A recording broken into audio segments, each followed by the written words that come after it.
protest outside the Topeka VA today after it was announced that the emergency room might be shutting down and instead they'll be replacing it with an urgent care. That's where we start tonight. I'm Brooke Lennington. And I'm Molly Pat. KSNT News reporter Kelly Peltier talked to some local veterans to see how they're feeling about the potential change.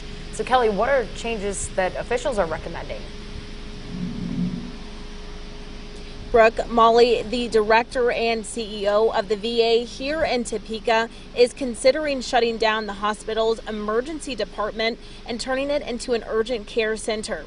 Now, that change would mainly affect the hours that it was open, going from 24/7 to only being open certain times during the week and on the weekends. I talked today to local veterans who petitioned against that change here outside of the VA, nervous that the new change would impact veterans and their ability to get help. It's wrong. The need is here for them to stay.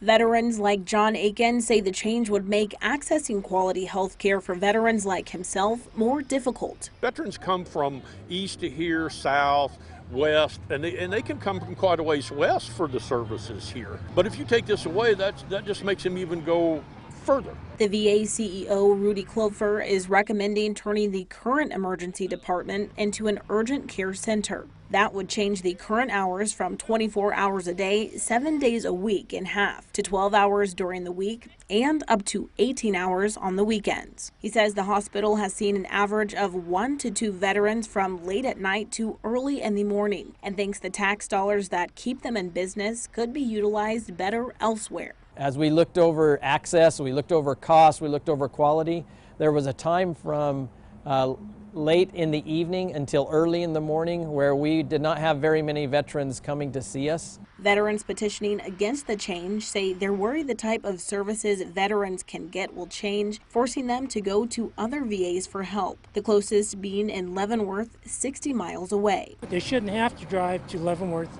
or Wichita to get their services. They shouldn't have to struggle to get their prescriptions, to get the necessary care, because they've suffered so much. Clover says not only would the services stay the same, but he also says the redistribution of money will add more services in departments like oncology, optometry, and audiology. Clover says the current emergency department looks to local hospitals for emergency situations like heart attacks, and says the change to an urgent care center won't impact the type of services veterans can receive. We don't handle that type of intensive service here, and we would work with the community if a veteran came in to be able to get them to the highest quality care that they need to be having.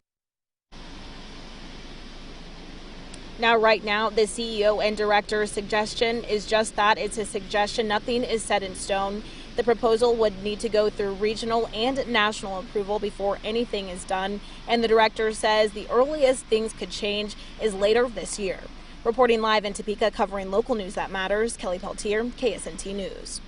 All right, Kelly, thank you. Yeah, again, just potential changes that they're talking about there. So, of course, we'll keep you updated as we learn more about those as well.